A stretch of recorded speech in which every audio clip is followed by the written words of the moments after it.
వీడియోల్లో మనం చూడడం జరిగింది. ఒక మైనర్ బాలికను గురుకుల పాఠశాలలో, తుని రూరల్ గురుకుల పాఠశాలలో 8వ తరగతి చదువుతున్న బాలికను బయటికి తీసుకువెళ్ళి లైంగిక దాడి చేయడానికి ప్రయత్నించడం, అత్యాచార యత్నం చేయడానికి ప్రయత్నించడం నిజంగా చాలా దారుణం. టీడీపీ నాయకులు తీసుకుంటే ఈరోజు కీచకుల్లా వ్యవహరిస్తూ ఉన్నారు. మహిళలు, ఆడబిడ్డలు కనిపిస్తే చాలు వాళ్ళ మీద హత్యలు కానీ, అత్యాచారాలు కానీ, అత్యాచార యత్నాలు కానీ చేస్తూ ఎంత దారుణంగా ఒక కాలకేయుల్లా వ్యవహరిస్తూ ఉండే పరిస్థితి ఈ రాష్ట్రంలో రోజు ఎన్నో సంఘటనలు మనం వింటూ ఉన్నాం.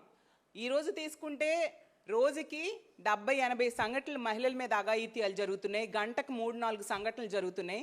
వాటిలో ఎక్కువ సంఘటనలు తెలుగుదేశం పార్టీ నాయకులే చేస్తూ ఉండే పరిస్థితి. ఎందుకంటే వాళ్ళు బరి తెగించారు. తెలుగుదేశం పార్టీ అధినేత వాళ్ళకి ఎటువంటి శిక్షలు వేయరు.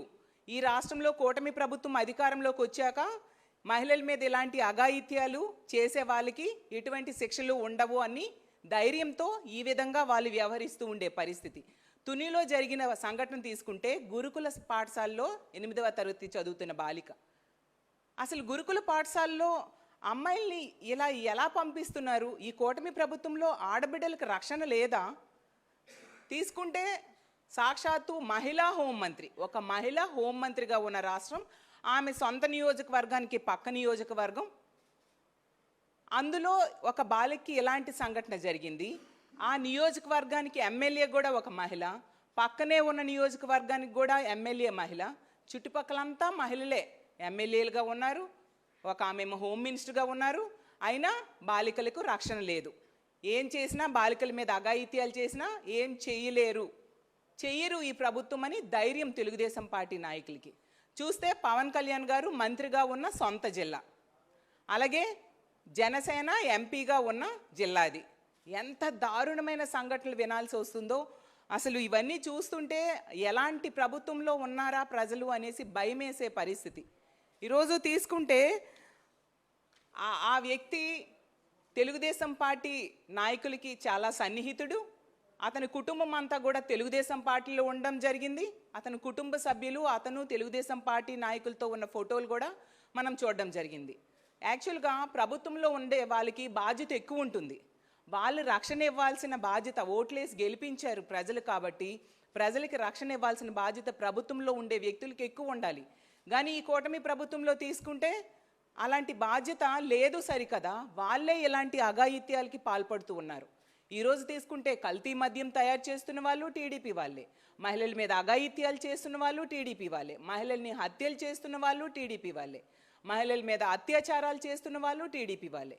ఎంత దారుణంగా ఉందంటే అసలు ఈ రాష్ట్రంలో ఈ కూటమి ప్రభుత్వం వచ్చాక ఒకవైపు మద్యము, గంజాయి, డ్రగ్స్ విపరీతంగా పెరిగిపోయి డోర్ డెలివరీ అవుతూ ఉండే పరిస్థితి మనం చూస్తూ ఉన్నాము.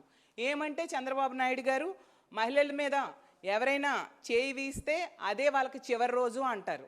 గంజాయిని లేకుండా రూపుమాపుతామని చెప్తారు. హోమ్ మినిస్టర్ గారు అయితే 100 రోజుల్లో గంజాయి లేకుండా చేస్తామని చెప్తారు. పవన్ కళ్యాణ్ గారు అయితే తాట తీస్తాం, మహిళల మీద ఎవరైనా చేయేస్తే తాట తీస్తామని చెప్తారు పవన్ కళ్యాణ్ గారు. చూస్తే అవన్నీ చేతల్లో కనిపిస్తున్నాయా అని నేను అడుగుతూ ఉన్నాను. అసలు ఈ రాష్ట్రంలో మహిళలకి బ్రతికే హక్కు లేదా? ఇంత దారుణంగా ఇంట్లో ఉన్నా రక్షణ లేదు, బయటికి వెళ్ళినా రక్షణ లేదు, స్కూల్లో రక్షణ లేదు, హాస్టల్స్లో రక్షణ లేదు. ఇంత దారుణమైన పరిస్థితి నెలకొని ఉంటే ముఖ్యమంత్రి గారు, డిప్యూటీ సీఎం గారు, మహిళా హోంమంత్రి గారు ఏం చేస్తూ ఉన్నారు? కనీసం మహిళల రక్షణ కోసం ఎటువంటి చర్యలైనా తీసుకుంటూ ఉన్నారా? ఈ తుని సంఘటన తీసుకుంటే ఆ అమ్మాయి మీద అతను అత్యాచార యత్నం చేస్తే తిరిగి అది పట్టుకున్న వ్యక్తి మీద కేసు పెట్టడానికి పోలీసులు ప్రయత్నించారు.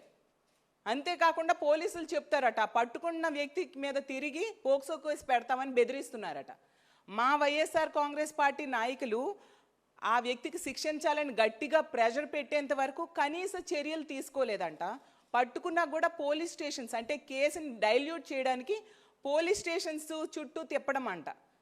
ఎక్కడైతే ఏ సిఐ, ఏ ఎస్ఐ అయితే ఆ కేసును పెద్దగా పట్టించుకోరో అలాంటి పోలీస్ స్టేషన్కి తీసుకెళ్ళి దీన్ని డైల్యూట్ చేయడానికి కేసుని ఈ సంఘటనని డైల్యూట్ చేయడానికి ప్రయత్నించడం అంట.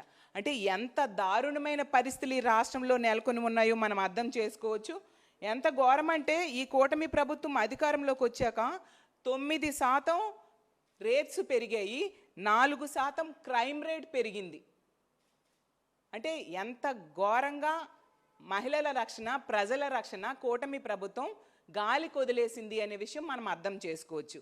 ఈ సంఘటనే కాకుండా మొన్న తీసుకుంటే నిన్న తునిలో జరిగింది, మొన్న రాజమండ్రిలో డిప్యూటీ సీఎం గారి పక్క జిల్లా రాజమండ్రిలో ఒక మైనర్ బాలికని, సాంఘిక సంక్షేమ హాస్టల్లో చదువుతున్న మైనర్ బాలికని ఒక యువకుడు బయటికి తీసుకువెళ్ళి అత్యాచారం చేయడం జరిగింది. అంటే ఈ హాస్టల్స్లో చదువుతున్న ఆడబిడ్డలకు రక్షణ ఈ కూటమి ప్రభుత్వం ఇవ్వదా అని నేను అడుగుతూ ఉన్నాను. మీకెందుకు ఓట్లేసి ప్రజలు గెలిపించారు? ఎంత దారుణంగా మహిళల రక్షణ గాలి కొదిలేస్తారా మీరు అని నేను అడుగుతూ ఉన్నా.